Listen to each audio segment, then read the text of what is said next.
All right, so we're all set. I'm broadcasting, so I'll be able to post the link later. And there is a student that lives like east of Mobile, and he's decided he's not going to come to every lecture, be in class. Just let you know that, and so you could have that option. So maybe you saw me. What I was doing was inviting him beforehand. Now there is like a 20-second lag, so it's really hard to ask questions live. But if you need to be out for some time, I'm just telling you that's an option. And I always post these lectures up there. Although I can't be responsible for the technology breaking. In other words, I'll try to have them all posted, but I teach another class, and I do the same thing in the other class I teach, and it died somewhere right at the end of lecture, and so the whole lab wasn't recorded. And I used to not do this 2 years ago, and so people took the class just fine back then. It is nice to have the recordings; you can go back and look at them, but they're subject to the hiccups of the internet and things like that. So it is recording that up to YouTube is what it's doing. But anyway, that's that. So I'm going to start sharing my screen here. So you'll see my screen instead of me. It's not a very flattering shot. So the camera's on the bottom of the screen. It makes my start screen share. Present to everyone. Okay, so one thing that I did after we discussed a little bit last week, I realized that perhaps the class as a whole, even considering the undergraduates and the graduates, aren't quite as far along as I envisioned, because I haven't taught the 217 course in a little while, and now I'm teaching the second level course. The one thing that I did was today's lecture only covers chapter 2 rather than what's marked on the syllabus, chapter 2, 3, and 4. As I mentioned before, we're not really going to cover chapter 3 very much anyway. We're just going to breeze maybe 1 or 2 slides on chapter 3. So really, we're cutting today's lecture in half from what I first pictured. And what I'm going to do is spend more time on the lab, so that the concepts that we teach in the lecture will be reinforced in the lab, and really the only lab that we're going to follow the ESRI one was the first one. That was just kind of to get everybody up to speed. So remember, there's nothing that you have to turn in for that one. I know a couple people up here had issues completing it. Was there anybody on the coast that had a problem completing it, or did you do pretty well down there? I guess you don't have to volunteer and say it didn't work for me, but anyway, if it didn't work for you, it wasn't a unique experience, I guess what I'm trying to say. So from now on, the labs will be ones that I write, and for the first few, we're going to kind of ease our way into Model Builder anyway, because there actually is a fair bit of headache just using Model Builder. So it's easier to make sure that we understand how tools work. And it seemed like there was still some knowledge in that regard that needed to work, and then ease our way into Model Builder. So today, when we go through the lab, I will say, okay, well, now that you know a little bit about Model Builder, why would something like this be more advantageous, putting it into a model rather than the way we execute, which we're just going to execute a bunch of tools serially, one after the other. Okay, that's enough about that. We'll get to the lab eventually. First, I'm going to start off with going through the slides. I don't think that going through the slides will take us much more than an hour, which will leave us about 2.5 hours to go through the lab to learn about the tools, which it seems like will be will be good. There's still some really important, really interesting concepts that we'll talk about they're kind of fundamental to doing geospatial analysis, which I'm pretty sure that although you, in your introductory GIS class, you might have thought about some of these concepts. My guess is that you didn't really examine them or discuss them in detail like this book does, and like I'm pretty much following the book for this chapter. So I'm gonna go ahead and download lecture 2 here.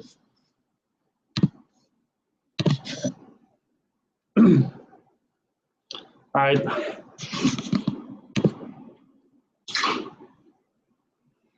So we're on chapter 2. There we go. I don't like how it puts the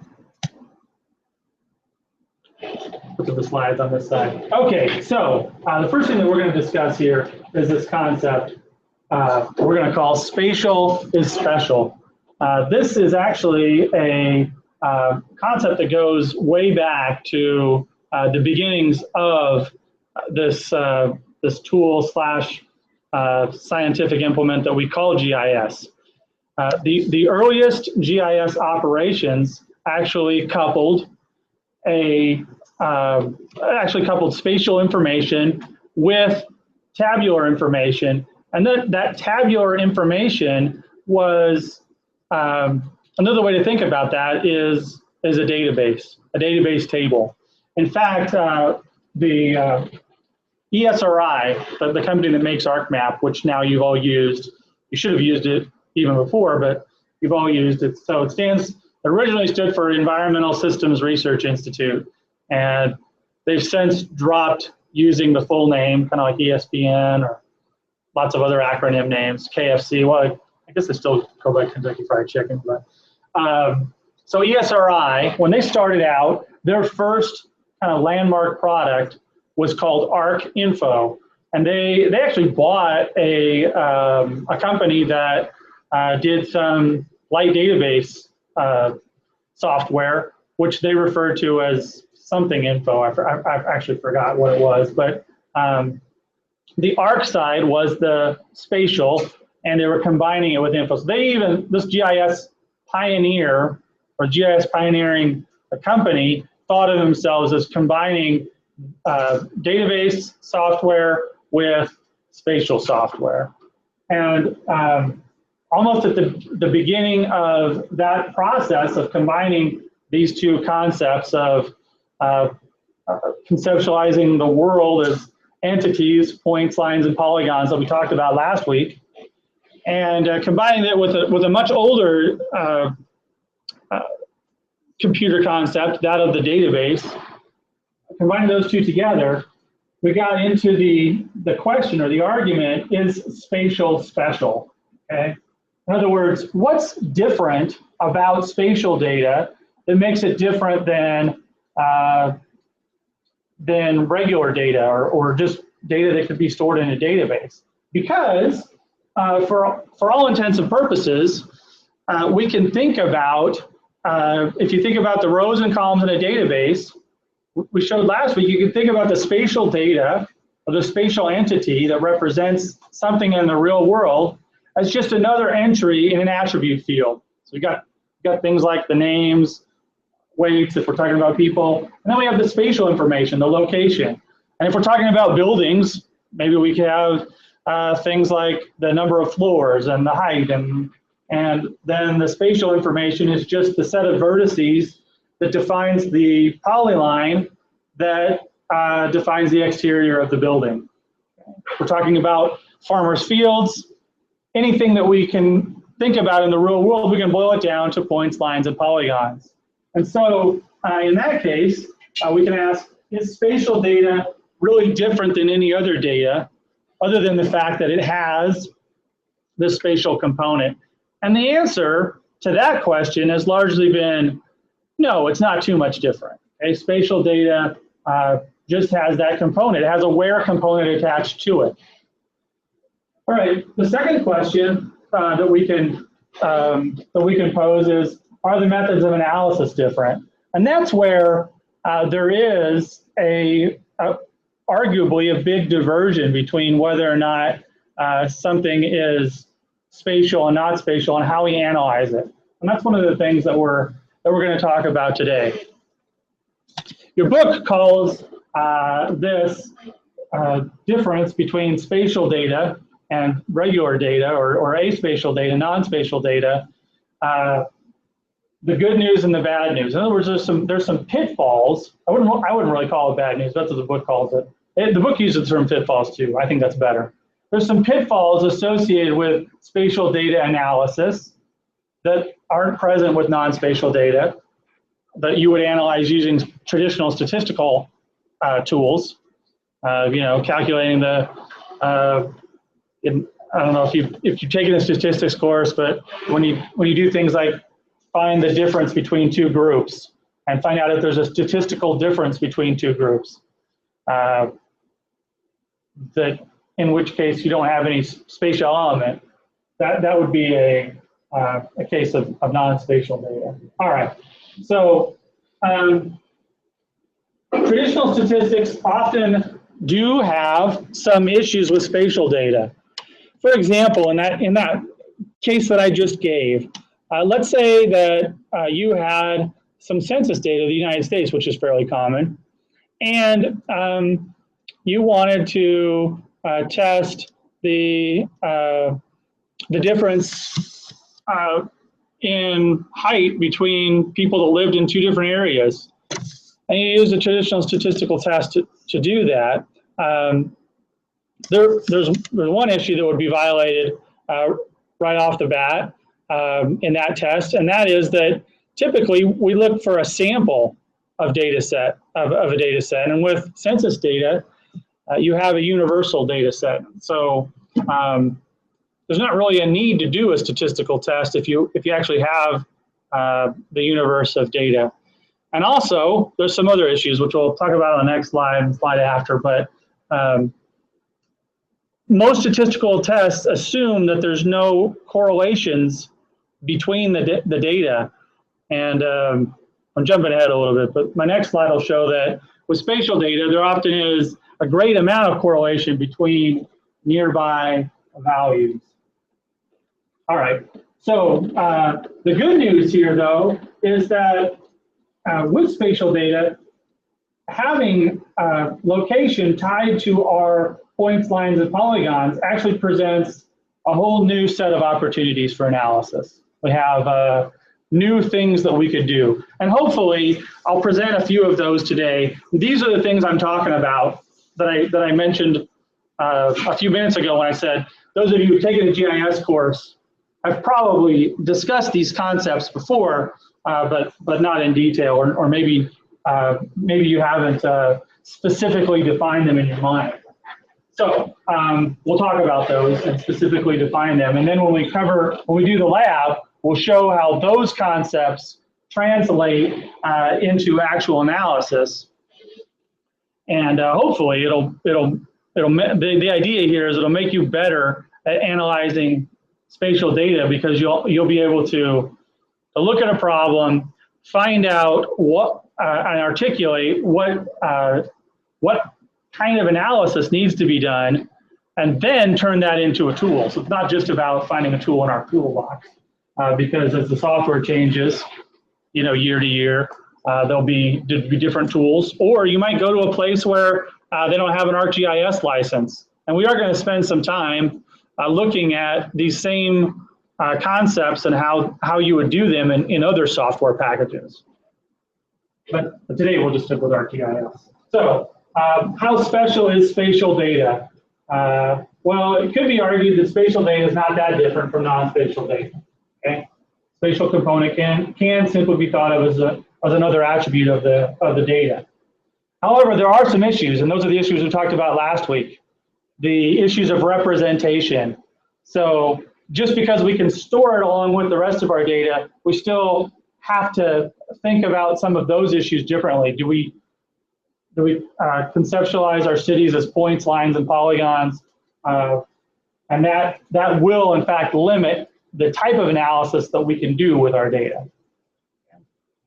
All right, but the second thing here is spatial analysis has some very special considerations that make it different from traditional analysis.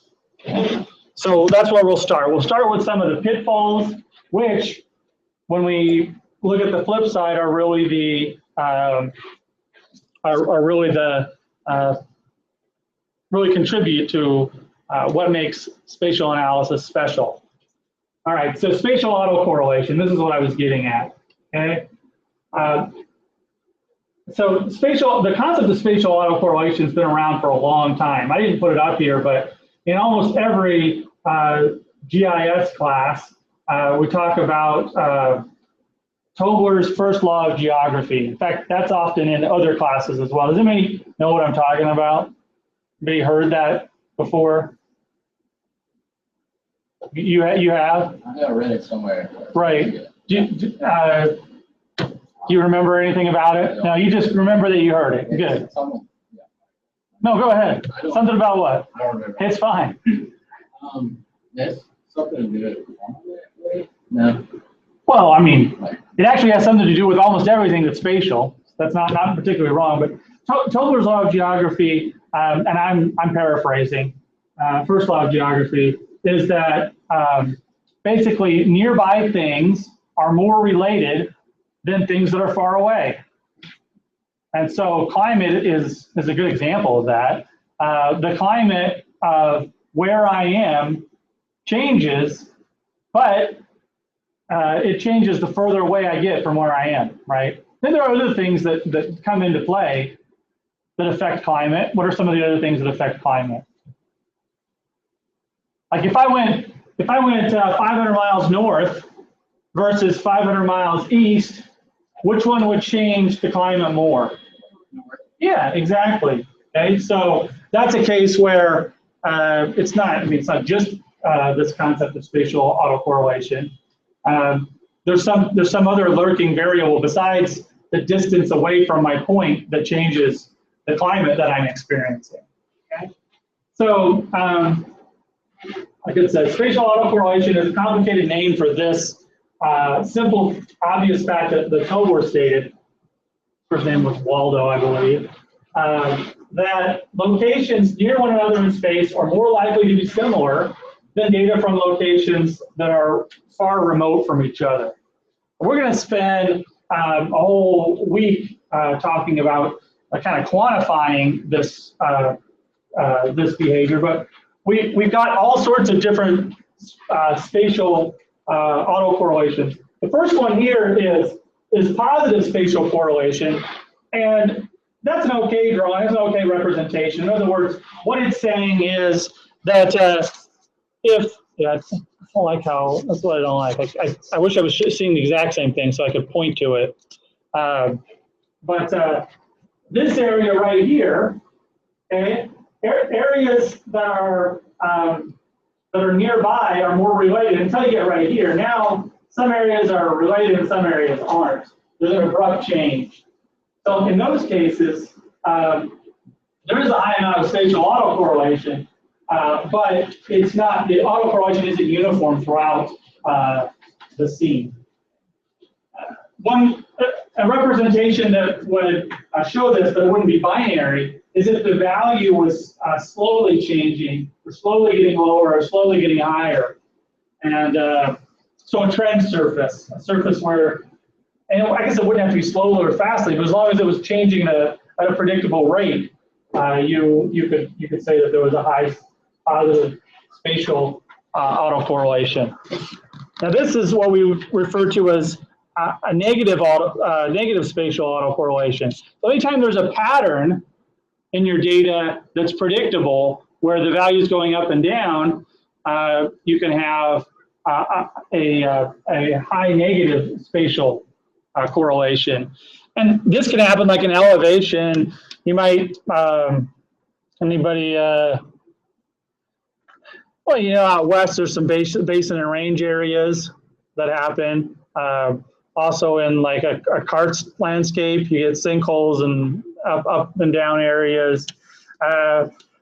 Sometimes you'll get neighborhoods that will develop characteristics like income or something like that in a downtown area where you'll see that. But more often, income and some other things looks more like this, where there's not much spatial autocorrelation that exists. There are clusters.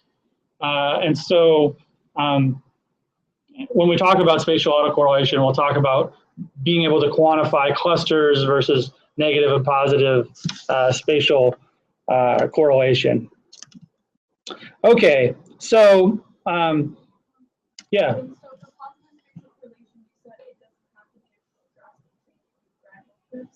Yeah, it can be a gradual shift. As long as it's spatial autocorrelation means that it's a predictable change rather than being a random change. So the third diagram is supposed to be showing randomness on the landscape. Yeah. So that could be like this later, like south is hot and north. Right. So that would still be a high degree of spatial autocorrelation going north. That's Positive. yeah, positive one. Yep. So temperature is highly correlated with that. I mean, it's not a one-to-one relationship, but because like here in the east, the further you go north, it gets pretty cold quickly. But on the west coast, the temperature doesn't change quite as drastically. In fact, in the west, I don't know, I haven't actually crunched the numbers, but there might be another variable that's more correlated with temperature, and that would be elevation and patterns. But anyway, yeah, that's so one of the exciting things about this might be considered, they listed in the bad news there, but one of the exciting things about this is that this is one of the things that gives life to the field that we call geography. Okay, it's that the existence of autocorrelation is something that we study. And we don't always call it that, but the concept of studying things like climate, and the reason why things like climate, population, and basically anything that has a spatial distribution, why they're all considered geography is because of this phenomenon. All right. However, when you're doing like a traditional statistical operation, like you're trying to correlate two variables, and you've got a lurking variable like how far away it is from the equator, that can be a problem because your values aren't supposed to be autocorrelated when you're doing an analysis like that. Okay. Another issue in spatial analysis has to do with aggregation, okay? And oftentimes this gets called the modifiable aerial unit problem, or MAUP, something like that. I don't know how to pronounce it, but M-A-U-P. You might have talked about this. Did y'all talk about this in 217? I get some people saying yes, some people saying no. So if you did, that's fine. We're gonna bring up the problem again and demonstrate it in the lab today. But this problem basically is that when we aggregate data, which almost always happens when we're analyzing data, because we're trying to compare populations. When we aggregate data spatially, the units used will affect the statistics determined on the basis of the data reported in that way. Okay. In other words, what we're trying to say there is that if we examine a phenomenon by counties, we may get a different answer than if we examine that same phenomenon by state or by zip code. And that has to do with the way that the data is aggregated. Because when we aggregate something, first of all, what do I mean by when we aggregate something? If I was to say, we aggregated the income by county, what do I mean? So you're taking all the information for the income in everybody in the county and combining it into one value. Right, combining it in one value. I haven't really specified how we aggregated yet, but what are ways that we could do that? Take everybody's income in one county and we could average it. Yep. Any other way? We could. There's actually different ways to define average. So there's yeah. So there's all those mean, median, mode. I could just take the simple sum of the mean, the median. I mean, sorry, the simple sum of the income. So there's lots of ways to do that. That's what I'm talking about. Is when we aggregate it. So here's an example, and put just so the people following, because they're actually seeing that one on the video. But this area right here shows the base population and the amount that are unemployed. Ignore this second one for a second and look at the third one, the one that says zoning effect. So these zones might represent some arbitrary. When I say arbitrary, I mean that they were just created based on somebody's idea of what would be a good district. So they could be counties. I mean, that's the way counties are created. Nobody determined that. There's nothing that makes a county a county other than somebody decided that those are the boundaries of the county, or those are the boundaries of the state. So if we look at the zoning effect, if we zoned it one way, we get a totally different representation. I mean, a totally different value for the aggregate in this area that says 15% than we would if we zoned it a different way. In other words, looking here, the people right in this area are expected to have a 5% unemployment rate right here. Well, in this one, you know, overall the units are the exact same size. The total of the units is the same. So this one has a unit that has 2, 2, 2, 2, and then one unit that has a 5. So we just arrange it differently. And here, those people don't have the same value as they do in the other one. So that could be a problem. Why would that be a problem? Is that what the book's called, the zoning effect? When you zone things differently, you get different results. Yeah, exactly. Manipulation of the data. Right. Yeah. And it's not always manipulation of the data. Sometimes we didn't come up with the arbitrary boundaries. Yeah. The best example I can make of is gerrymandering. Yeah, just gerrymandering. Based on the way that you section up voting precincts, you end up with different outcomes for who gets voted for. Let's say different things like people getting the popular vote, but still losing the election. Right. Yep. So I don't know if you've all heard the term gerrymandering before, but it's specifically about carving up districts so that you can minimize the votes of one or the other side of the political spectrum, okay? Or maybe minimize the effect of voting of a particular group, whether that be a racial group or something like that. So if you had 2 areas, okay, let's not even say 2 areas. Let's say you had an inner city area and then the rest of the state. If you carved the state up so that you cut right down the middle of the inner city area into 2 districts, the effect of, you can minimize the effect of either, depending on the population size, of either the rural populations or the urban populations by splitting them in half, basically. You'd have to plug in exact numbers to figure out who you were minimizing. But if you created a different district that had just the urban population and just the rural population, then you'd be representing those areas. Of course, those aren't the only ways to section areas off. So the process of making voting districts is not simple or straightforward.